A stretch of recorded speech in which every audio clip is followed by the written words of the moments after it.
AMLO no es de izquierda, no de esos riesgos de la continuidad.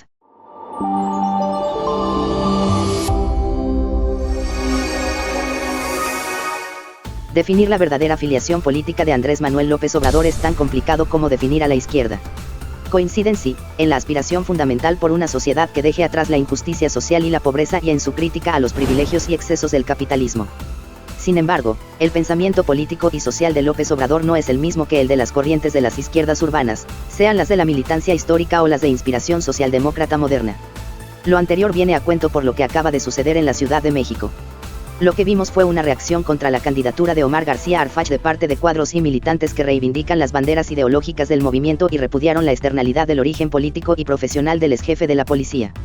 En los medios de comunicación fueron llamados puros o radicales, los propios protagonistas se definían como pertenecientes a la izquierda en contraposición a un candidato que no procedía de ella. Se entendía la preocupación, no están claras sus implicaciones futuras. La pregunta es si López Obrador, el obradorismo como movimiento y Morena como partido son de izquierda. Tres entidades que políticamente se parecen y traslapan, pero no son equivalentes para efectos ideológicos. Durante este primer sexenio la pregunta es un tanto ociosa, porque el peso del liderazgo es tal que se contesta sola, que es el obradorismo, lo que haga, decida y piense López Obrador, trátese del ejército, de las relaciones con Washington o las variables macroeconómicas del corte neoliberal. Todo es instrumental de cara a la consigna primero los pobres. Se vale. Pero una vez que el líder se retire el tema se hace imprescindible, porque ya se habla de los riesgos de que el gobierno de la continuidad siga siendo leal a la izquierda. ¿En qué momento una estrategia de conciliación o de inclusión de sectores medios en el próximo gobierno, si la hubiera, será cuestionada por esta izquierda como una traición a los principios ideológicos? Desde luego Morena no es de izquierda desde su nombre mismo, un movimiento de regeneración nacional supone la recuperación mejorada de algo que estaba allí y se perdió, se suspendió o no alcanzó su potencial. Regenerar el tejido, los bosques o el cabello implica que existían previamente y habría que reponerlos. El nombre lo puso López Obrador y, me parece, es congruente con la esencia de su pensamiento ideológico y político. En realidad, el tabasqueño procede de una corriente emanada de la Revolución Mexicana que quedó trunca en sus aspiraciones sociales, aunque tuvo momentos claves en la construcción del pacto social entre el Estado y las mayorías oprimidas. El reparto agrario, la construcción de las grandes instituciones públicas y universales, el valioso contenido humanista y social inscrito en la Constitución, el cardenismo, las políticas asistenciales. Habría que entender que el priismo de Tabasco, Garrido Canaval incluido, en el que López Obrador creció fue más radical que el del resto del país. A los 29 años fue presidente del partido en aquel estado e intentó un asambleísmo popular que fue repudiado por los caciques políticos. 5 años después se unió a la corriente democrática que rompió con el PRI de Salinas de Gortari, cuando Cuauhtémoc Cárdenas y Porfirio Muñoz Ledo, entre otros, impugnaron la deriva tecnócrata que se impuso en el partido y se rebelaron ante el abandono de las políticas asistencialistas y la preeminencia del Estado. Vamos, no surgió de la oposición, sino de la exigencia ortodoxa frente a los disidentes que tomaron el control. Al definir a su movimiento como el de un humanismo mexicano, en realidad López Obrador reivindica la tradición histórica de la irrupción del México profundo en momentos políticos como la independencia, la reforma y la revolución, y los breves e infructuosos intentos de institucionalizar esa irrupción, Benito Juárez, Francisco I. Madero o Lázaro Cárdenas. López Obrador entiende que había una tendencia en el PRI en esa dirección que se quedó corta y frustrada. Es incorrecto creer que el tabasqueño intenta el restablecimiento trasnochado del PRI de Echeverría y López Portillo de los años 70.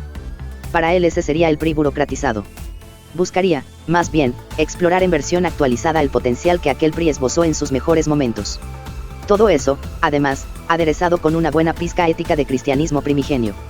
Su relación con la izquierda capitalina de las tribus ha sido táctica, nunca una fusión y mucho menos una subordinación.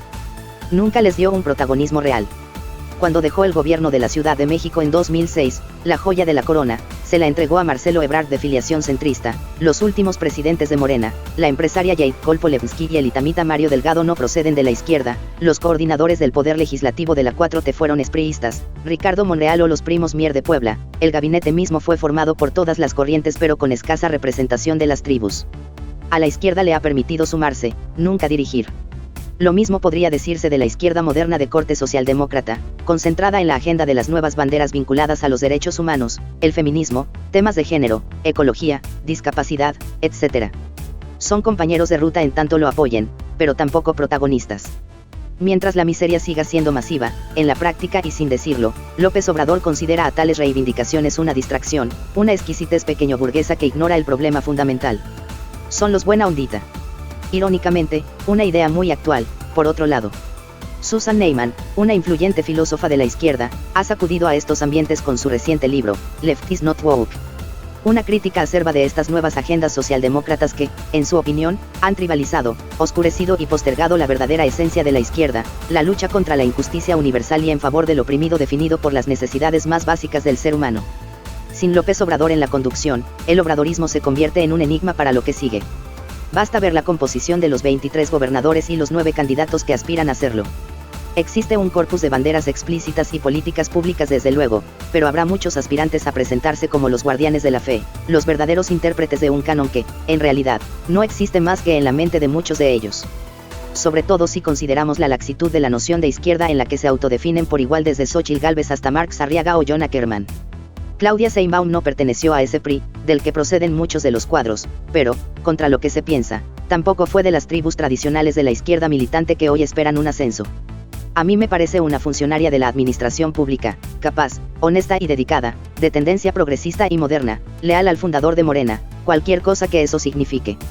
Hereda un movimiento que, sin el líder cuya palabra y acción lo determinaba, constituye un impulso progresista que tendrá que seguirse definiendo en el camino.